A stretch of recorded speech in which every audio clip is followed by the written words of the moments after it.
Assalamu alaikum. Inshallah, you're well, guys. So, we're going to go back to talking about the application process, and we've already covered off the online application form, competency based questions, psychometric tests. And if you're successful at the online application stage, you should, inshallah, progress on to a first round interview. So, we're going to talk about that first round interview today, guys. I'm going to give you some tips, inshallah, which will help you get past that stage. And I've already spoken about some interview tips already. So what I'm going to do is in the description below, I'm going to leave a link to some relevant videos. So make sure you check them out as well. So the first round interview is your chance to meet a representative of the organization that you've applied to. And they're going to be assessing you on, I'd say, 5 key areas. So the first one is going to be your motivation and reasons for wanting to join that organization. Secondly, your knowledge and reasons for wanting to join a particular service line. So why audit instead of tax, as an example. Thirdly, your values and whether they align with the company's values and objectives. Fourthly, competency and skills-based questions. And finally, questions around critical thinking. So inshallah, the questions will focus around those 5 key areas. And my first tip for you guys is, if it's possible, definitely do some research on your interviewer. So normally what happens, guys, is in the online account, if you're successful at the application stage, you'll receive a notification and the organization will ask you to book in an interview slot and give you a wide range of times and possible dates. Once you've done that, they'll then confirm the interview, and in that confirmation, it may include the name of the person or the department that's going to be interviewing you. So if you know who the person is, I definitely recommend checking out their profile on LinkedIn, doing some research, because that can definitely help how you prepare for your interview. So as an example, say if it's a person from HR, they're not going to be most knowledgeable on the service line that you've applied for, because that's not part of their day-to-day duties. So if that was me, I'd be focusing more on competency-based questions and answers rather than, say, focusing around my knowledge on the service line. I definitely still do some research on the service line just in case. However, that wouldn't be my main area of focus. However, let's switch that around, guys. Say if it's someone from the service line that you've applied for, definitely do more research, grow your knowledge around that service line, because their questions are likely to focus more around that. The other reason why you should be doing research on LinkedIn, guys, is because at the end of the interview, you get the opportunity to ask questions. And again, those questions may change depending on the interviewer. So as an example, again, say if it's someone from HR, there's no point asking them technical questions about audit. What you're better off doing is focusing more around the company's values, objectives, how they're growing, how that person has maybe found their experiences compared to other employers, and leave the really technical questions maybe for a manager or a partner from that service line. Whilst we're on questions, guys, always remember that when you're asking questions, you're still being assessed as part of the interview process. So don't feel like, okay, the interview's done and now it's a chance for Q&A. You're still going to be assessed. So this is where you can really impress by asking intelligent questions. One thing to bear in mind, guys, always avoid asking closed questions. You don't want the answer to be yes or no, because that's not really building a rapport or helping facilitate a conversation. So your first round interview can take one of 3 formats. So firstly, it may be a telephone call. Secondly, it could be a Zoom or Teams video call. Or thirdly, you may be invited into the office for a face-to-face interview. I'd say that's very unlikely because of COVID, but also because they don't normally invite you in until it's a second round interview or an assessment center. Ahead of the interview, make sure you do your research. The organization, the service line, their values, their objectives, competency-based questions. Definitely try and review the answers you gave to questions in the online application. So if you're still to fill out this online application, what I'd recommend is save down a copy of that application to your desktop once you've completed it, so you can refer back to it at a later stage. I've spoken about competency-based questions before, but we'll brush over it again. When answering these, always use the STAR methodology. So S is for situation, where you provide an overview of the scenario. T is for task, where you talk about what needed to be done. A is for action, where you talk about what you did. And R is for result. So you talk about what happened as a result of your actions. When you're talking about action and result, it's very important to focus on your achievements. If you're doing a phone call or a video call, make sure you do it in a safe zone. You don't want to be disturbed whilst you're on the call, so make sure people can't interrupt you. And especially for video calls, be mindful of your environment. By that, I mean you want to have good lighting in the room so you can be seen clearly on camera.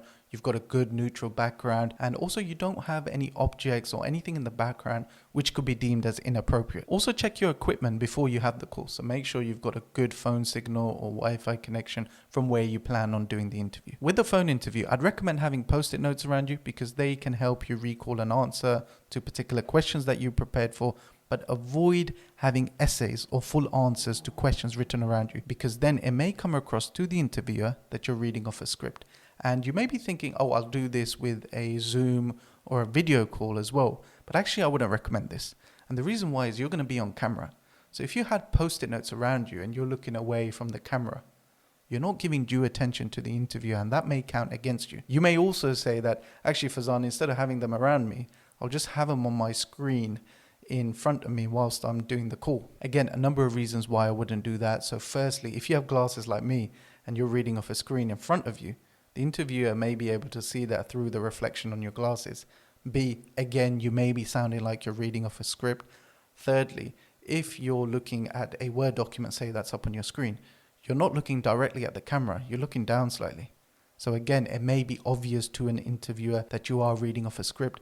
And finally, if you're focusing on notes around you, you're not paying attention to the interviewer, you're not seeing their body language. And sometimes they can give little hints away that will help you decide on whether you're on the right track with a particular answer. So if you see an interviewer that's smiling at you, they're nodding, they're agreeing with you, you know you're on the right tracks. But you would only know that if you're paying 100% attention to them. Whilst we're on body language, guys, always remember, have a nice, open, welcoming posture. Don't fold your arms like this. It's seen as closed and negative. Welcome people into the conversation with some hand gestures, but not too often, and don't move your hands around too much. Remember to be enthusiastic, positive, smile. It may sound obvious, but sometimes when I record my videos, I look back and I think, oh, why do I look so miserable?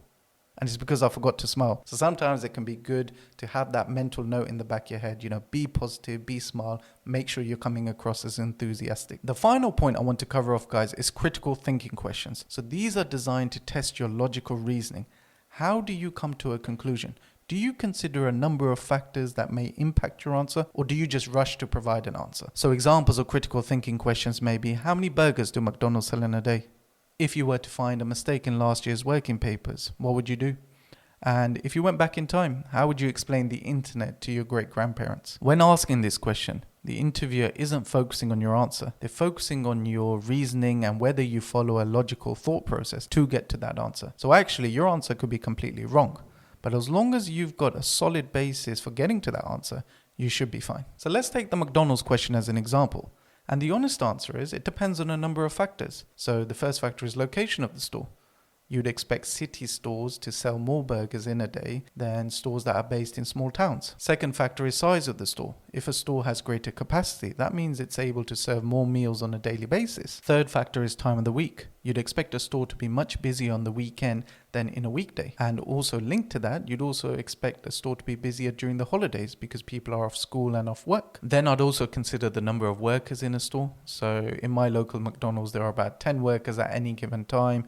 Each one's probably being paid around £10 an hour, and a typical store is open for, say, 10 hours. So your total employee-related costs are going to be around £1,000 a day. The reason why I'd consider staff costs is because a store should be profitable each day.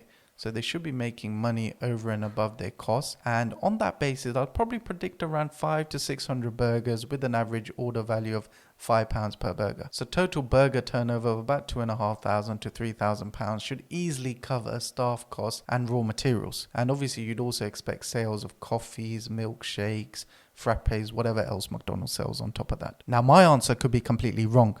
McDonald's may sell a lot more burgers than that on average per store each day. And my assumptions around staff costs could be completely wrong. However, I followed a logical thought process by considering a wide range of factors, and I demonstrated some outside the box thinking as well by talking about staff costs. If you're a McDonald's franchisee operator, you're going to look at your costs and make sure that you're making a profit each day before taking out a franchise. So by considering costs, that can help me predict how much of a profit a franchisee should be looking to make each day. and that in turn helped me calculate how many burgers they should be selling each day. Just another thing to remember, guys, is when answering questions, always limit your answers to no more than 2 minutes. And even then, 2 minutes should only be used in extreme circumstances where you think you have a really good detailed answer. And the reason for that is that an interviewer will have around 10 to 15 questions. So you want to make sure they've got enough time to go through that and a bit of a Q&A at the end so you can continue to impress. But also remember, guys, the more you talk on one answer, the higher the chances are that you will go off topic. So it's important to keep your answers succinct, relevant, and to the point. So after the first round interview, guys, if you're successful, you'll progress onto either a second round interview with someone quite senior from a team in the service line that you've applied for. And inshallah, the tips I've spoken about today will apply to that second round interview as well. Or you may progress onto an assessment center, and inshallah, I've already done a series on those. So what I'm going to do, guys, is combine all of the videos I've done so far on the application process with the assessment center series videos, so it's all available for you to view in one handy playlist. And I'll leave a link to that playlist in the description below. But inshallah, that's it from me today, guys. And as always, if you have any questions or queries, please feel free to comment below or message me on Instagram.